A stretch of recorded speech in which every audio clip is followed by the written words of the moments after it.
Hello everyone, welcome to Make IAS. मैं मुकुल वाजपेयी। साथियों, एक बार पुनः आपका स्वागत है मेक आईएएस के यूट्यूब चैनल पर।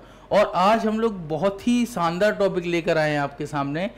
आंसर राइटिंग के जो है आंसर राइटिंग से रिलेटेड ये विषय है और इसमें मैं बात करूंगा कि भाई इंट्रो कैसे लिखें। मैं जब भी किसी भी ब्रांच पे जाता हूँ या ऑनलाइन में मैं देखता हूँ तो स्टूडेंट की मैक्सिमम स्टूडेंट की क्वेरी ये होती है कि किसी भी क्वेश्चन का एक इंट्रोडक्शन कैसे लिखें, भूमिका कैसे लिखें। देखो, भूमिका भाई बहुत ही ज़्यादा क्रूशियल पार्ट होता है किसी भी आंसर क्वेश्चन आंसर का, क्योंकि आपका जो इंट्रो होता है वह एक्चुअली बताता है कि आपसे क्वेश्चन क्या पूछा गया और आप आगे क्या लिखने वाले हैं। ठीक है, आपका इंट्रो एक्चुअली किसी भी जो एवेल्यूटर है उसको प्रेरित करता है कि वो कॉपी आपकी आगे पढ़े। अगर आपका इंट्रोडक्शन ही सही नहीं लिखा होगा तो भाई वो कैसे कॉपी आपकी पढ़ेगा, वो समझेगा यार ये क्या लिखा हुआ है। मेरे सामने भी हज़ारों कॉपियाँ आती हैं, ठीक है, और सैकड़ों अभ्यर्थी स्टूडेंट जो हैं वो अभी तक मुझसे यही पूछते हैं कि भाई इंट्रोडक्शन कैसे हम लोग जो है लिखें। हर व्यक्ति को अलग अलग बताता हूँ, हर स्टूडेंट को पर्सनल गाइड करता हूँ। इसके बाद मैंने सोचा कि क्यों ना हम जो है एक सीरीज लाते हैं इंट्रोडक्शन की, आंसर राइटिंग की पूरी जो है, जिसमें सारे स्टूडेंट को इसका लाभ पहुँचे। तो मैं आज जो बात करने वाला हूँ वो इंट्रोडक्शन के ऊपर बात करने वाला हूँ और इसमें यूपीएससी के चारों पेपर ऐसे का हम अलग से डिस्कशन करेंगे और यूपी पीसीएस के सारे 6 पेपर, ये सभी पेपर के ऊपर हम डिस्कशन करेंगे। हम लोग जो 4 पेपर है वो एक्चुअली यूपीएससी और यूपी पीसीएस में सेम पैटर्न है, तो हम लोग 4 पेपर की अलग से डिस्कशन करेंगे और यूपी स्पेशल के जो 2 पेपर है उनके ऊपर हम लोग अलग से वीडियो जो है डिस्कशन करेंगे। अब मैं आज जो शुरू करने वाला हूं वो जीएस पेपर 1 जीएस पेपर 1 की आंसर राइटिंग में जो इंट्रोडक्शन कैसे हम लोगों को लिखना चाहिए वो मैं आपको यहाँ पे बताने वाला हूँ। इंट्रोडक्शन को लेकर लोगों के मन में ये भाव होता है कि भाई सभी क्वेश्चंस का सेम इंट्रो शुरू होगा, सभी पेपर का सेम इंट्रोडक्शन शुरू होगा, लेकिन ऐसा नहीं है। मेरा मानना है कि अगर जिस विषय का जो इंट्रो है अगर आप उस तरीके से स्टार्ट करते हैं तो आपको मार्क्स मिलने की जो पॉसिबिलिटी है वो बहुत ज़्यादा होती है। और इंट्रोडक्शन और कंक्लूजन 2 ऐसे पार्ट होते हैं आपके आंसर के जो एक्चुअली बहुत इम्पोर्टेंस रखते हैं एक आंसर में। ठीक है, तो अभी मैं जीएस पेपर 1 की बात करने वाला हूं। ठीक है, जीएस पेपर 1 में आप लोगों को पता है कि art and culture, modern history, world history, geography में world geography, Indian geography, society, ठीक है, ये सारा पार्ट जो है कवर होता है। लेकिन इन सारे जो सब्जेक्ट है इन सभी की इंट्रो लिखने की जो डिमांड है वो अलग होती है। ठीक है, अभी जैसे मान लो मैं स्टार्टिंग करता हूँ आर्ट एंड कल्चर से। ठीक है, पहला टॉपिक आर्ट एंड कल्चर है। ठीक है, मैं आर्ट एंड कल्चर से स्टार्ट करता हूँ। आर्ट एंड कल्चर में अगर आप लोग देखेंगे तो जो इंट्रोडक्शन है वो डेफिनेशन से बनने की जो पॉसिबिलिटी है वो बहुत रेयर होती है। आर्ट एंड कल्चर में डेफिनेशन, परिभाषा से इंट्रोडक्शन की जो बनने की पॉसिबिलिटी है वो बहुत कम है। सपोज हड़प्पन सिविलाइजेशन के ऊपर आ गया तो आप हड़प्पन सिविलाइजेशन की डेफिनेशन नहीं लिखेंगे। सपोज अगर मान लो आपका पैलेयोलिथिक एज की जो है आर्ट के ऊपर क्वेश्चन आ गया तो आप उसकी डेफिनेशन नहीं लिखेंगे। ठीक है, इसी तरह पाल आर्ट के ऊपर आ गया, आपका मौर्यन आर्ट के ऊपर आ गया, आपका मुगल आर्किटेक्चर के ऊपर आ गया, मॉडर्न आर्किटेक्चर के ऊपर आ गया, तो यहाँ पर डेफिनेशन लिखने की पॉसिबिलिटी बहुत ही कम होती है। कम क्या होती है, नहीं स्टार्ट करना चाहिए आर्ट एंड कल्चर के जो भी आपके आंसर है। तो आर्ट एंड कल्चर की जो आंसर है वो स्टार्ट कैसे करने चाहिए वो मैं अब यहाँ पे डिस्कशन जो है करने वाला हूँ। सबसे पहले आपको इसका लिखना चाहिए इम्पोर्टेंस, कि भाई आर्ट एंड कल्चर में अगर आप लोग स्टार्ट करें तो सबसे पहले उसका इम्पोर्टेंस लिखना चाहिए। इम्पोर्टेंस में पर्टिकुलर, सोशल और कल्चरल। ठीक है, ये जो है सोशल और कल्चरल आपका जो है सामाजिक और सांस्कृतिक क्या इम्पोर्टेंट है और साथ में आर्किटेक्चर के पर्सपेक्टिव से, है ना। तो ये 3 चीज़ है जो आपको इसमें कवर करनी चाहिए फॉर एग्जाम्पल मान लीजिए कोई अगर आपका क्वेश्चन आ जाता है, सपोज हड़प्पन सिविलाइजेशन के ऊपर भी क्वेश्चन आ जाता है, ठीक है। अगर मान लीजिए हड़प्पन सिविलाइजेशन के ऊपर क्वेश्चन आया तो हड़प्पन सिविलाइजेशन में 2-3 चीज़ हैं जो मुझे लगता है कि कवर हमें करनी होंगी, ठीक है। पहले मैं आपको ये बता दे रहा हूँ कि कैसे कैसे स्टार्ट हम लोग कर सकते हैं। नंबर दूसरा जो है वो आप कर सकते हैं कोटेशन के साथ, कोई भी कोटेशन के साथ जो है आप लोग इंट्रोडक्शन अपना शुरू कर सकते हैं। अगर आर्ट एंड कल्चर का जो है क्वेश्चन आता है, सपोज जैसे मॉडर्न आर्ट जो है आर्किटेक्चर के ऊपर क्वेश्चन आता है, मौर्य कला के ऊपर क्वेश्चन आता है, तो आप उसमें लिख सकते हैं कि मौर्य कला के बारे में एरियन ने क्या बोला है, ठीक है। मौर्य कला के बारे में किसी इतिहासकार, मान लो रोमिला थापर हो गई, मान लो कोई भी इतिहासकार हो गया आपका, तो उन्होंने क्या बोला हुआ है, ठीक है। इतिहासकार और जो विदेशी यात्री आए हुए हैं, ठीक है, मान लो हिंसंग आए हुए हैं, फायन आए हुए हैं, तो उन्होंने आर्ट एंड कल्चर जो है आर्किटेक्चर के बारे में क्या लिखा हुआ है, तो आप उससे भी स्टार्ट कर सकते हैं अगर आर्ट एंड कल्चर का कोई क्वेश्चन जो है आता है, ठीक है। कोटेशन के साथ तो स्टार्ट जो है कर ही सकते हैं। साथ में इसके साथ में अगर मैं जो है यहाँ पर बात करूँ, इम्पोर्टेंस हो गया, कोटेशन हो गया, आप इसके साथ में इरा के साथ में स्टार्ट कर सकते हैं, ठीक है। इरा का मतलब है कि सपोज आपका भक्ति मूवमेंट के ऊपर क्वेश्चन आ गया, ठीक है। सपोज आपका एक क्वेश्चन आ गया जो है मान लीजिए आपका भक्ति मूवमेंट हो गया, या इसके अलावा जो है सूफी मूवमेंट हो गया, या फिर इसके अलावा कोई भी बौद्ध आर्किटेक्चर हो गया, तो इसमें आप इरा से स्टार्ट कर सकते हैं। जैसे मान लो भक्ति मूवमेंट आ गया तो आप लिख सकते हैं कि भाई साउथ इंडिया में भक्ति मूवमेंट की शुरुआत 8-9 सेंचुरी में हुई, इसके बाद जो है लगभग 14 सेंचुरी में जो है वो नॉर्थ इंडिया में जो है आए और रामानंद के द्वारा उसको लाया गया। तो इस तरीके से आप इंट्रो की शुरू कर सकते हैं इरा को लेकर, ठीक है। किसी भी उसकी एज को लेकर जो है ये इंट्रो शुरू किया जा सकता है। इरा हो गया, फिर इरा के साथ में यहाँ पर जो इंट्रो शुरू कर सकते हैं वो एम्परर को लेकर भी कर सकते हैं। एम्परर पर्टिकुलर जो है जो आपका शासक होगा, ठीक है, आप शासक जो है उसको लेकर भी अपना इंट्रो शुरू कर सकते हैं। सपोज जैसे कि अगर मौर्यन आर्किटेक्चर के ऊपर है तो आप अशोक को लेकर भी जो है शुरू कर सकते हैं, ठीक है। तो ये आप जो है इस तरीके से स्टार्ट कर सकते हैं, शासक को लेकर भी शुरू यहाँ पर किया जा सकता है आपका इंट्रो। और साथ में अगर मैं बात करूँ एक और जो मुझे लग रहा है पैटर्न हो सकता है इंट्रो शुरू करने का आर्ट एंड कल्चर में, आप लोग जो है करंट से शुरू कर सकते हैं, ठीक है। अब करंट अफेयर्स में कैसे शुरू करेंगे? अब भाई अगर मान लो आपको पता है कि कोई भी टेम्पल है, कोई भी आपका जो है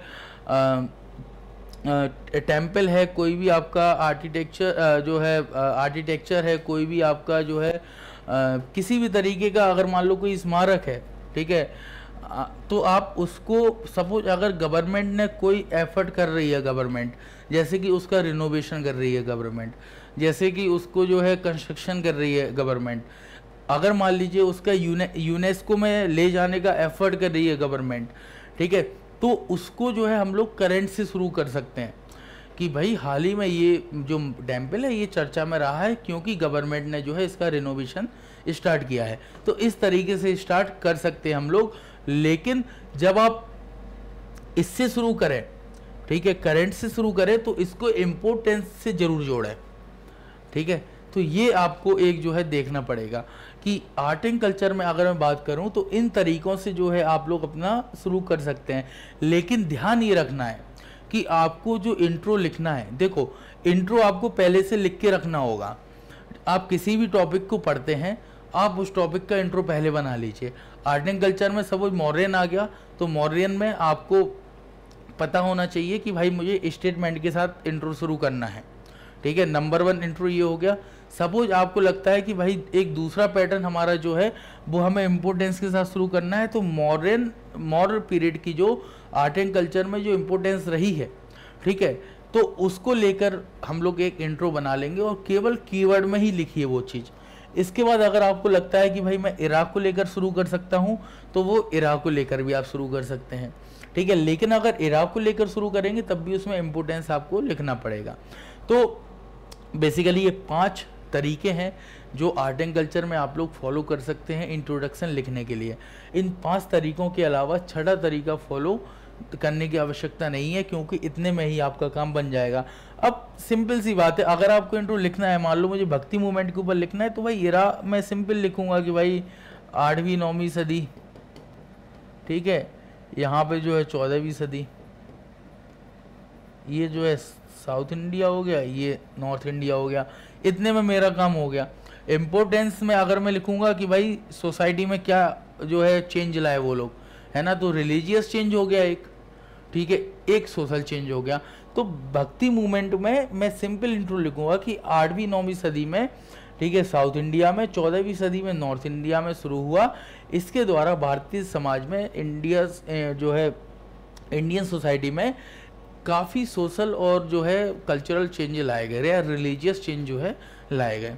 फिर इसके बाद हमारा मेन बॉडी स्टार्ट हो जाएगी। तो अगर आप सोशियो और कल्चर में कुछ लिखना भी चाहें तो हालांकि वो नीचे आ जाएगा, ठीक है, वो मेन बॉडी का पार्ट हो जाएगा, लेकिन आर्ट एंड कल्चर में लिखने का आपका तरीका जो है वो यही रहेगा। ये आप नोट डाउन कर लीजिए। तो जैसे भी आप लोग आर्ट एंड कल्चर के नोट्स बनाएं, ध्यान ये रखें कि भाई इंट्रो में हमें ये चीज़ें कवर करनी है, ठीक है। अब हम आते हैं अगले पार्ट पे। अगला जो है हमारा दूसरा जो है वो है मॉडर्न हिस्ट्री।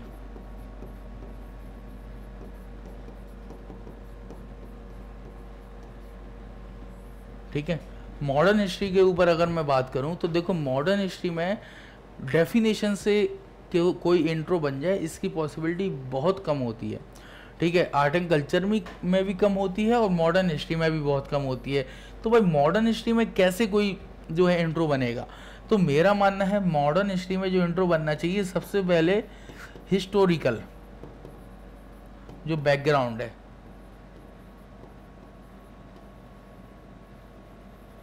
ठीक है, किसी भी टॉपिक का अगर कोई हिस्टोरिकल बैकग्राउंड है तो उससे क्वेश्चन आपको स्टार्ट करना चाहिए, उससे आपको आंसर स्टार्ट करना चाहिए। जैसे सपोज आपका आ गया जो है क्विट इंडिया मूवमेंट, ठीक है, भारत छोड़ो आंदोलन आ गया। तो भारत छोड़ो आंदोलन के बनने के लिए जो वहाँ की परिस्थितियाँ हैं, जो वहाँ की सिचुएशन है, ठीक है, उससे आपको स्टार्ट करना पड़ेगा, ठीक है। तो ये बैकग्राउंड भारत छोड़ो हो गया, चंपारण हो गया, किसी भी मूवमेंट को लेकर अगर कोई क्वेश्चन आया तो वो हिस्टोरिकल बैकग्राउंड से ही जो है शुरू करिए, ठीक है। इसके अलावा जो दूसरी पॉसिबिलिटी होती है वो होती है आपकी जो है हिस्टोरिकल बैकग्राउंड के अलावा जो ऑब्जेक्ट,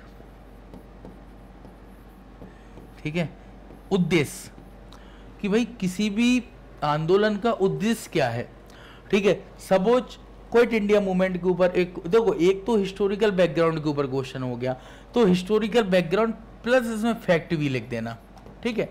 सपोज जैसे कि 1942 में भारत छोड़ो आंदोलन जो है शुरू किया गया, वहाँ पर इस तरीके की परिस्थितियाँ थी, ठीक है। मान लो आपने वो हिस्टोरिकल बैकग्राउंड जो है यहाँ का लिख दिया, इसलिए शुरू हुआ। अब वहीं पर एक ऑब्जेक्ट के साथ भी शुरू हो सकता है कि 1942 में भारत छोड़ो आंदोलन भारत को स्वतंत्रता दिलाने के उद्देश्य से शुरू किया गया। तो वो जो फ्रीडम होगा वो एक आपका कीवर्ड हो जाएगा, इंडिपेंडेंस जो होगा वो आपका एक कीवर्ड हो जाएगा, ठीक है। तो जो आपका ऑब्जेक्ट होगा आप उससे भी शुरू कर सकते हैं, हिस्टोरिकल बैकग्राउंड से भी शुरू कर सकते हैं, ठीक है। तो दूसरा तरीका ये हो गया। थर्ड जो मैं आपको, अच्छा ये चीज़ ध्यान रखिए, जो मैं ये आपको बता रहा हूँ ये आपके कीवर्ड है, इनको अंडरलाइन होना ही चाहिए इंट्रो में, ठीक है। अगर मान लो आप 1942 लिखते हैं तो भाई 1942 आप अंडरलाइन करिए। अगर आप सोशल कल्चरल इम्पैक्ट लिखते हैं तो उसको अंडरलाइन करिए, ठीक है। अगर आप लिखते हैं कि भाई इसकी रिच लीगेसी रही है तो आप उसको अंडरलाइन करिए, ठीक है। सपोज मान लो हड़प्पन सिविलाइजेशन के ऊपर आ गया, तो बेसिकली हड़प्पन सिविलाइजेशन की एक रिच लीगेसी रही है, एक बड़ी जो है एक काफ़ी समृद्ध विरासत रही है जिसके आधार पर हम आज का पता कर सकते हैं। तो भाई जो वो एक कीवर्ड है वो अंडरलाइन आपका होना चाहिए इसमें, ठीक है। तो ये चीज़ आपको जो है यहाँ पर करनी होगी। अब इसके बाद कुछ क्वेश्चन होते हैं जो इम्पैक्ट के साथ शुरू होते हैं, ठीक है। सपोज जैसे कि मान लो आपका क्वेश्चन आ गया कि ब्रिटिश पॉलिसी के ऊपर, ठीक है। तो ब्रिटिश पॉलिसी के ऊपर क्वेश्चन आ गया तो सपोज जैसे कि ये आ गया कि भाई ब्रिटिश पॉलिसी जो है ब्रिटिश पॉलिसी का जो है भारत के ग्रामीण समाज के ऊपर क्या इम्पैक्ट हुआ, ठीक है, भारत के जो है जो ग्रामीण क्षेत्र है उसके ऊपर क्या इम्पैक्ट हुआ। तो ये सपोज ये क्वेश्चन है आपका, तो यहाँ पर दो तरीके हैं स्टार्ट करने के।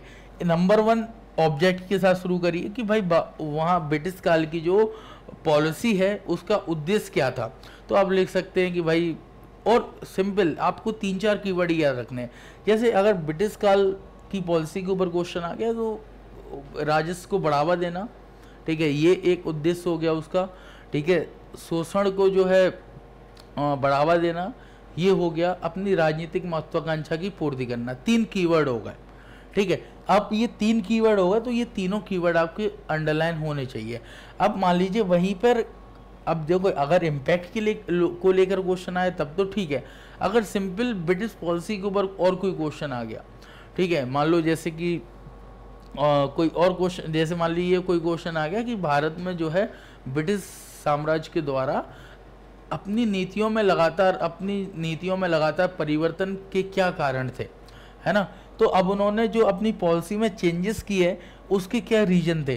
तो आप सिंपल उसको जो है इंट्रो के साथ शुरू कर सकते हैं, इम्पैक्ट के साथ शुरू कर सकते हैं। आप सिंपल लिख सकते हैं कि ब्रिटिश सरकार के द्वारा लागू की गई नीतियों के द्वारा भारत में गरीबी, है ना, और भुखमरी जैसी परिस्थितियां पैदा हो गई थी, ठीक है। और ना केवल इसने सामाजिक क्षेत्रों को प्रभावित किया बल्कि इससे आर्थिक क्षेत्र भी जो है काफ़ी प्रभावित हुए। जैसे हस्तशिल्प का पतन हो गया, ठीक है, जैसे कि जो है धन का बहिर्गमन हो गया। तो ये सारी चीज़ें आप उसमें लिख सकते हैं इंट्रो में। तो आप इम्पैक्ट के साथ भी ये जो है इंट्रोडक्शन शुरू कर सकते हैं।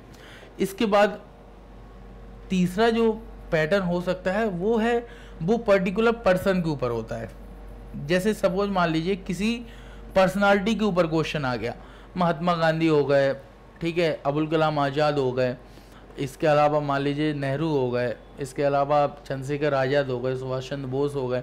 तो ये किसी भी पर्सनालिटी के ऊपर क्वेश्चन आया तो आपको देखो, मैं जब कॉपी चेक करता हूँ तो मैं देखता हूँ कि बहुत से स्टूडेंट जो है ना वो लिखते हैं कि भाई सुभाष चंद्र बोस का जन्म यहाँ पर हुआ, ठीक है, वो जो है यहाँ पर जन्म हुआ, यहाँ पर उनकी जो है शहीद हो गए वो। इसके अलावा जो है और मतलब माता का नाम लिख दिया, पिता का नाम लिख दिया। इस तरह से शुरू मत करिए, ठीक है। ये मतलब ये 3rd क्लास में 4th क्लास की जो इंट्रो हम लिखते हैं वो तरीका होता है ये। तो ऐसे स्टार्ट मत करिए। अगर पर्सनालिटी के ऊपर क्वेश्चन आता है तो सिंपल इनका जो है क्या रोल रहा है, ठीक है, नंबर 1 ये हो जाएगा।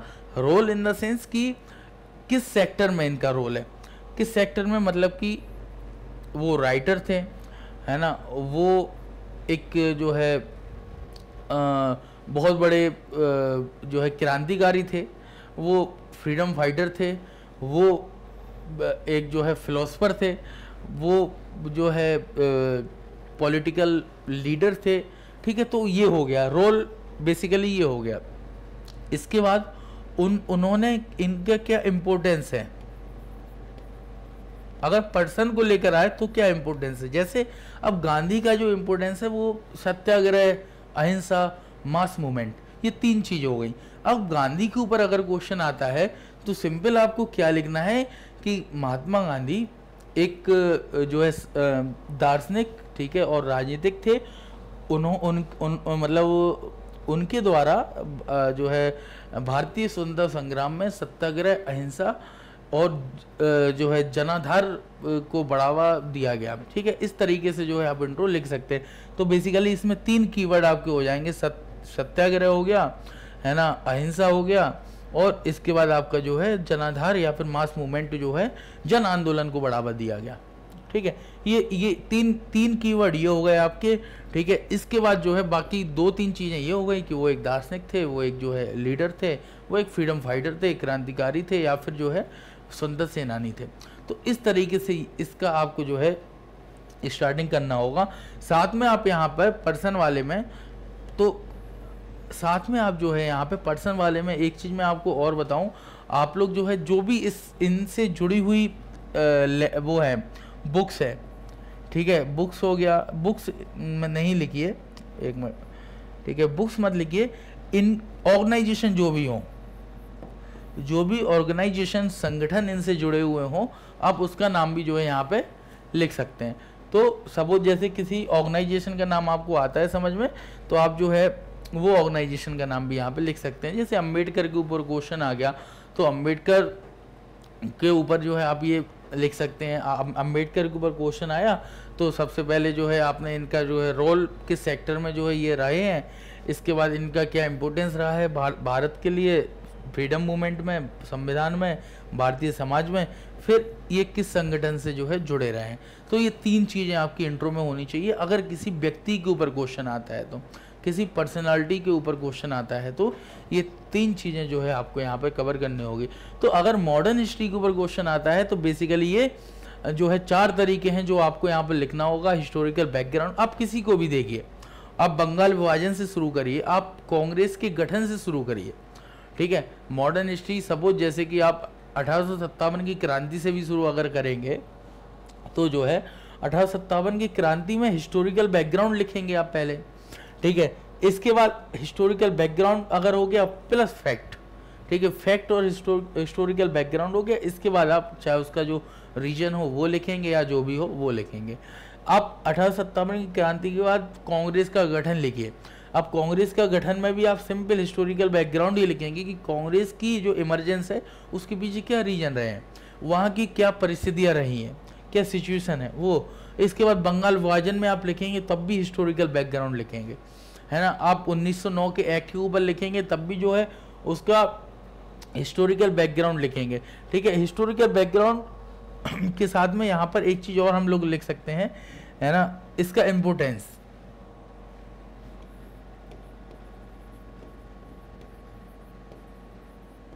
ठीक है। जैसे मान लो आपका 1909 के ऊपर आ गया, मार्लियामेंटो रिफॉर्म के ऊपर आ गया, सुधार के ऊपर आ गया, तो उसका क्या इंपॉर्टेंस रहा है वो भी आप लोग यहाँ पे लिख सकते हैं। तो बेसिकली ये 5 तरीके हैं जो मॉडर्न हिस्ट्री में मुझे लगता है कि आप इंट्रोडक्शन शुरू करने के लिए फॉलो कर सकते हैं, ठीक है। ये 5 ही तरीके हैं जो लोग करते भी हैं।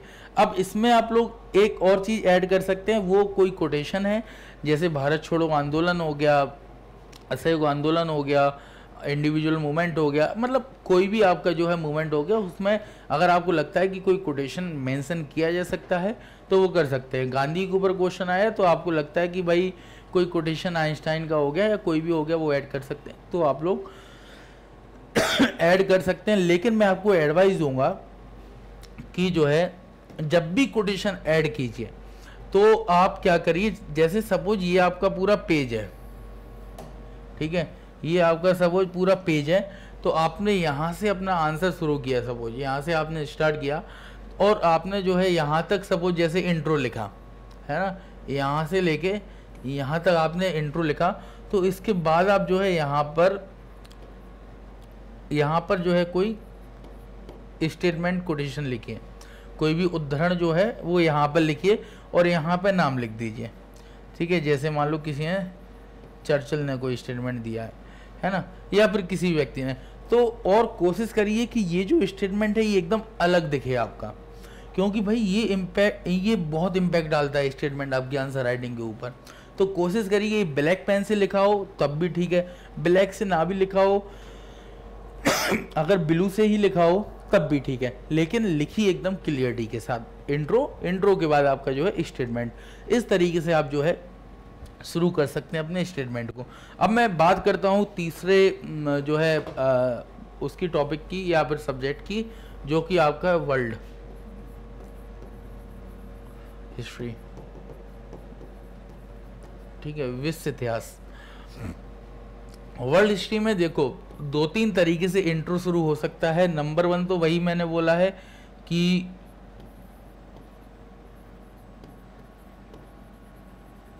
Background plus fact plus background, ठीक है। प्रथम विश्व युद्ध, परिस्थितियां क्या थी, ठीक है, और सिंपल आपको 2-3 परिस्थितियां याद रखनी है। बहुत ज़्यादा याद मत करिए, बहुत ज़्यादा आप लोग याद कर भी नहीं पाएंगे और करिए भी मत, भूल जाएंगे, ठीक है। आपको सिंपल 2-3 परिस्थितियां याद रखनी है। अगर 2-3 परिस्थितियाँ आपको याद हैं वो मोर देन सफिशिएंट है इंट्रो के लिए, ठीक है। तो एकदम बना के रख लीजिए परिस्थितियाँ जो भी हो, मतलब अगर मान लो प्रथम विश्व युद्ध आ गया, द्वितीय विश्व युद्ध आ गया, गृह युद्ध आ गया, यूएसएसआर का पतन आ गया, ठीक है, या फिर मान लीजिए आपका कोई भी मूवमेंट आ गया, रूसी क्रांति आ गई, है ना, तो मतलब कोई भी मूवमेंट आ गया तो उसके लिए बैकग्राउंड प्लस फैक्ट, ये दोनों चीज़ें जो है अपने पास बना के रखिए, ठीक है। इसके बाद आप जो शुरू कर सकते हैं वो डेफिनेशन के साथ भी कर सकते हैं, ठीक है, परिभाषा के साथ भी जो है स्टार्ट कर सकते हैं। अब परिभाषा के साथ कौन से क्वेश्चन शुरू होंगे, देखो अगर मान लो किसी रेवोल्यूशन को लेके आता है क्वेश्चन तो परिभाषा के साथ स्टार्ट नहीं होगा, वो बैकग्राउंड और फैक्ट के साथ ही स्टार्ट होगा। अगर मान लीजिए कोई क्वेश्चन ऐसा आता है कि जहाँ पर आपको लगता है कि भाई जैसे सपोज साम्राज्यवाद, उपनिवेशवाद, ठीक है, इस टाइप के अगर कोई क्वेश्चन आ जाते हैं, राष्ट्र राज्य, इस टाइप के कोई क्वेश्चन आ जाते हैं तो वहाँ पर आपको जो क्वेश्चन शुरू करना पड़ेगा वो जो है परिभाषा के साथ शुरू करना पड़ेगा, ठीक है। तो वो जब आप पढ़ेंगे, वर्ल्ड हिस्ट्री पढ़ेंगे तो आपको क्लियर जो है समझ में आ जाएगा कि यार परिभाषा के साथ शुरू कौन से करने हैं और बैकग्राउंड के साथ कौन से शुरू करने हैं। मैंने एक सिंपली जो है आपको हिंट दे दी है।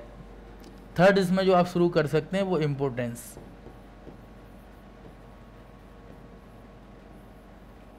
ठीक है, इम्पोर्टेंस के साथ शुरू कर सकते हैं कि भाई किसी भी, जैसे मान लो प्रथम विश्व युद्ध के ऊपर क्वेश्चन आ गया तो आप ये कर सकते हैं प्रथम विश्व युद्ध ने किस तरीके से जो है विश्व की जो है विश्व का जो सामाजिक संरचना है या विश्व की जो आर्थिक संरचना है या फिर भू राजनीतिक संरचना है उसको परिवर्तित कर दिया, तो वो प्रथम विश्व युद्ध का जो है इम्पोर्टेंस हो गया, ठीक है। तो उससे भी आप लोग स्टार्ट जो है कर सकते हैं, लेकिन अधिकतर बैकग्राउंड और फैक्ट के साथ ही स्टार्ट होता है। अगर बीच में एक आध क्वेश्चन ऐसा मिल जाता है कि इम्पोर्टेंस से शुरू कर पाए तो वो भी जो है आप लोग कर सकते हैं, ठीक है। इसके बाद जो है अगर पर्सनालिटी के ऊपर क्वेश्चन आता है, ठीक है, तब फिर मैंने वही बताया आपको, पर्सनालिटी के ऊपर अगर कोई क्वेश्चन आता है तो सबसे पहले तो भाई वो किससे जुड़े रहे हैं। सपोज जैसे कि मान लो मैं मॉडर्न हिस्ट्री में बताना भूल गया था, सपोज सहजानंद के ऊपर क्वेश्चन आ गया तो सहजानंद एक जो है लीडर थे, तो नंबर 1 तो ये हो गया। नंबर 2 वो किसान आंदोलन से जुड़े रहे हैं, तो किसान आंदोलन पर्टिकुलर आपका अंडरलाइन होना चाहिए। नंबर 3 वो जो है किसान सभा से जुड़े रहे हैं तो वो अंडरलाइन होना चाहिए। तो 3 चीज़ें। इसी तरह ये होना चाहिए कि मान लो आपका मेजनी के ऊपर क्वेश्चन आ गया, मान लो हिटलर के ऊपर क्वेश्चन आ गया, किसी भी जो है आपका जो है क्वेश्चन आ गया किसी भी पर्सनालिटी के ऊपर वर्ल्ड हिस्ट्री में अगर, तो उसमें जो है सिंपल कि वो किससे जुड़े रहे हैं, ठीक है, कौन सा जो है रेवोल्यूशन है जिससे वो जुड़े रहे हैं और बेसिकली उनका जो है क्या रोल है, ठीक है। तो वो चीज़ है ना, किससे, तो मतलब इस तरीके से जो है कौन सा ऑर्गेनाइजेशन है,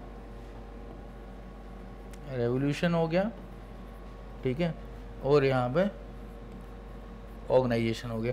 ये 3 चीज़ें आपके इंट्रो में रहेंगे और सिंपल एक एक कीवर्ड लिखना है आपको तीनों चीज़ के ऊपर, ठीक है। ज़्यादा नहीं लिखना है कि भाई बहुत लिख लिया हमने, मान लो हमें ध्यान आया कि ये 10 ऑर्गेनाइजेशन से जुड़े हुए हैं तो 10 के नाम लिख दिए, मतलब ही नहीं बनता है। आप सिंपल 1 या 2 लिखिए, बहुत है इतना, ठीक है। कम पढ़िए, अच्छा पढ़िए, वो ज़्यादा बेहतर है अगर आपको आंसर राइटिंग अच्छी करनी है। तो अगर ज़्यादा पढ़ेंगे तो कन्फ्यूजन ये होगा कि यार क्या लिखें, अब हमें समझी में नहीं आ रहा है, हमने 10 नाम याद कर लिए, अब हमें 10 याद आ रहे हैं, ठीक है, तो 10 यहाँ पे लिख नहीं पाएंगे। अब कौन सा बहुत ज़्यादा इंपॉर्टेंस है, ठीक है, कौन सा बहुत ज़्यादा इंपॉर्टेंट है, इसमें 10 में से किसका महत्व बहुत ज़्यादा है, वो हमें याद ही नहीं आ रहा, तो कोई मतलब नहीं निकलेगा। तो सिंपल पर्सनालिटी के ऊपर है तो आप जो है 3 ही याद रखिए, 3-4 याद रखिए जो है उसके डायमेंशन, वो आपका काम हो जाएगा इतने में, ठीक है। तो ये हो गया है भाई, ये तो केवल इंट्रो के ऊपर वीडियो है, इसके बाद कंक्लूजन के ऊपर भी बनेगी और मतलब मेन बॉडी के ऊपर भी बनेगी, ठीक है, और सभी विषय कवर करने हैं। चौथा, सोसाइटी। सोसाइटी के ऊपर 2-3 तरीके से इंट्रो लिखा जा सकता है। नंबर 1 तो डेफिनेशन, ठीक है, डेफिनेशन। सब जैसे कि कोई भी आ जाता है आपका मान लीजिए जो है धर्मनिरपेक्षता के ऊपर क्वेश्चन आ गया, ठीक है। आपका जो है सांप्रदायिकता के ऊपर क्वेश्चन आ गया, आपका सामाजिक सशक्तिकरण के ऊपर क्वेश्चन आ गया, आपका महिला संगठन के ऊपर क्वेश्चन आ गया, या किसी भी टॉपिक के ऊपर क्वेश्चन आ जाए तो वो आपका डेफिनेशन के साथ शुरू होगा, अगर पर्टिकुलर सोसाइटी का क्वेश्चन है तो, ठीक है। इसके बाद जो दूसरा इसमें पैटर्न है लिखने का वो हो सकता है आपका बैकग्राउंड के साथ,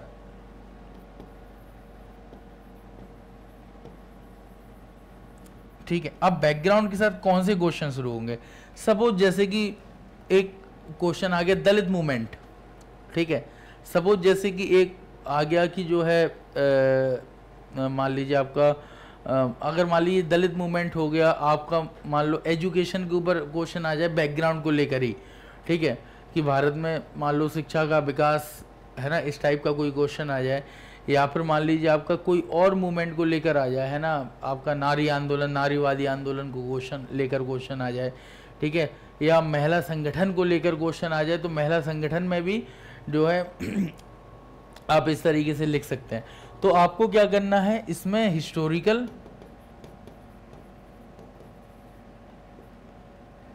से लेकर करंट तक का, ठीक है, हिस्टोरिकल से लेकर करंट, दलित मूवमेंट के ऊपर क्वेश्चन आया तो हिस्टोरिकल से लेकर करंट तक का जो है, जो भी चीज़ है रही है वो आपको यहाँ पे लिख देनी है। तो इस तरीके से आप जो है ये इंट्रो बना सकते हैं।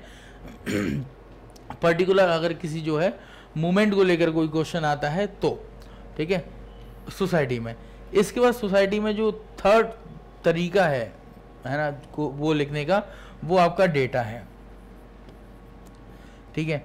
सपोज जैसे कि पॉवर्टी के ऊपर आ गया, ठीक है, आपका जो है पॉवर्टी के ऊपर क्वेश्चन आ गया, आपका अनएम्प्लॉयमेंट के ऊपर क्वेश्चन आ गया, आपका किसी ऐसे टॉपिक के ऊपर क्वेश्चन आ गया जो लगता है कि यार मतलब उसको करंट से जोड़ा जा सकता है, तो वहाँ पर डेटा आप लिख सकते हैं। लेकिन कोशिश ये करिए कि सोसाइटी का अगर क्वेश्चन है तो उसकी जो डेफिनेशन हो वो एक्चुअली सोशल इम्पैक्ट के बारे में, मतलब वो सोसाइटी से जुड़ी हुई हो, है ना। जैसे मान लो गरीबी की डेफिनेशन लिखनी हो तो हम गरीबी की डेफिनेशन इकोनॉमिकल जो है दृष्टिकोण से भी लिख सकते हैं, और हम गरीबी की डेफिनेशन सोशल जो है दृष्टिकोण से भी लिख सकते हैं। तो उसमें जो सामाजिक और आपका आर्थिक दृष्टिकोण है, मतलब जो डेफिनेशन लिखने का जो आपका दृष्टिकोण होगा वो थोड़ा सोशल हो जाएगा।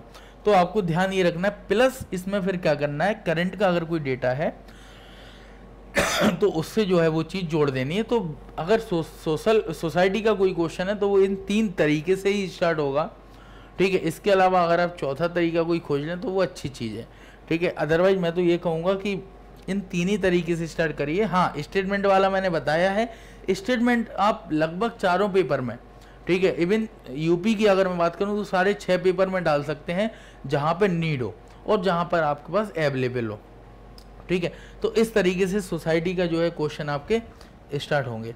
सोसाइटी के बाद अगर मैं बात करूं तो ज्योग्राफी की,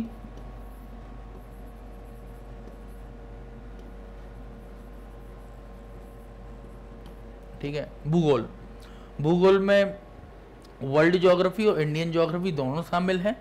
तो अगर मैं इसकी बात करूं तो नंबर 1 भूगोल में होगा डेफिनेशन के साथ शुरू, परिभाषा के साथ शुरू करिए, ठीक है। परिभाषा के साथ कोई भी क्वेश्चन आ जाए आपका, सपोज आपका अर्थक्वेक के ऊपर आ जाए, भूकंप के ऊपर आ जाए, ज्वालामुखी के ऊपर आ जाए, आपका कोई क्वेश्चन मान लीजिए अर्थ मूवमेंट के ऊपर आ जाए, है ना, अर्थ इंटीरियर के ऊपर क्वेश्चन आ जाए, आपका किसी भी टॉपिक के ऊपर क्वेश्चन आ जाए, ठीक है, आप उसको डेफिनेशन से स्टार्ट कर सकते हैं। कोई भी इसमें दिक्कत वाली बात नहीं है। सबसे ज़्यादा दिक्कत यही होती है स्टूडेंट को, यार ज्योग्राफी का इंट्रो है, कैसे स्टार्ट करें। आप सिंपल डेफिनेशन के साथ स्टार्ट करिए, ठीक है। डेफिनेशन के बाद अगर मैं बात करूं तो उसका इम्पोर्टेंस के साथ भी स्टार्ट कर सकते हैं, ठीक है।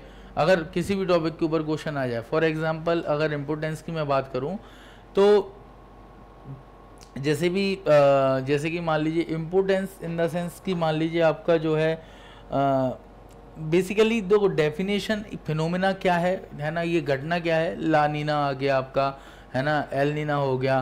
तो ये घटना क्या है इम्पोर्टेंस में अगर मैं बात करूं तो बेसिकली अगर मान लो आप जो है लिखेंगे ज्योग्राफी का कोई भी टॉपिक, ठीक है, इन द सेंस मान लीजिए आपका हो गया, अगर मैं सेक्टर की बात करूं, है ना, प्राइमरी सेक्टर हो गया, ठीक है, टर्सरी सेक्टर हो गया, सेकेंडरी सेक्टर हो गया, तो वो जो है ह्यूमन ज्योग्राफी वाला पार्ट या फिर इकोनॉमिकल ज्योग्राफी वाला पार्ट, तो वहाँ पे इम्पोर्टेंस के साथ शुरू हो सकता है।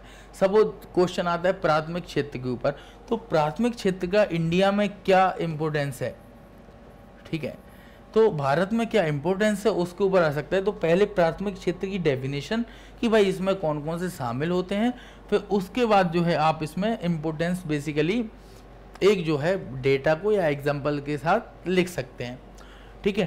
तो इन दो ज्योग्राफी में, चाहे वो ह्यूमन ज्योग्राफी हो चाहे वो इकोनॉमिकल ज्योग्राफी हो, आपका जो है इम्पोर्टेंस वाला पार्ट कवर हो जाएगा इंट्रो में। इसके बाद जो थर्ड पार्ट है वो आपका आएगा डेटा को लेकर, ठीक है। डेटा जैसे कि मान लीजिए अभी फॉरेस्ट फायर काफ़ी न्यूज़ में है, अभी आपका जो है हीट वेव्स काफ़ी न्यूज़ में है। अब हीट वेव्स, फॉरेस्ट फायर, ये न्यू तो कोई चीज़ है नहीं, नई चीज़ तो है नहीं, है तो भाई बहुत पुरानी चीज़। पुरानी मतलब कि हरदम से रही है, ठीक है, पृथ्वी में। तो अगर ये हरदम से रही है और करंट में न्यूज़ में है, तो सिंपल सी बात है कि आपको जो है उसका डेटा देना चाहिए कि फॉरेस्ट फायर एग्जाम्पल दे दो या डेटा दे दो, ठीक है, डेटा प्लस एग्जाम्पल, ठीक है। तो अगर ज्योग्राफी का कोई भी क्वेश्चन है तो डेटा प्लस एग्जाम्पल के साथ आप वो शुरू कर सकते हैं। इम्पोर्टेंस जो है मैंने आपको बता दिया, इकोनॉमिकल ज्योग्राफी और ह्यूमन ज्योग्राफी में शुरू कर सकते हैं। डेफिनेशन ओवरऑल सभी में आप ज्योग्राफी में यूज करिए, ठीक है। तो ये जो है तरीके हैं जो मुझे लग रहा है कि आपको जो है करना चाहिए पेपर 1 में इंट्रो लिखने के लिए। आप लोग ये नोट डाउन कर लीजिए, ये वीडियो मुझे लग रहा है कि आपके लिए काफ़ी हेल्पफुल रही होगी, ठीक है। और इसी तरह ये पार्ट 1 है, पार्ट 2, 3, 4 ये मैं 2-3 दिन में ही कवर कर दूंगा, ठीक है, जिससे कि आपको काफ़ी हेल्प मिले आंसर राइटिंग करने में। हम लोग मिलते हैं अगले वीडियो में, बहुत बहुत धन्यवाद।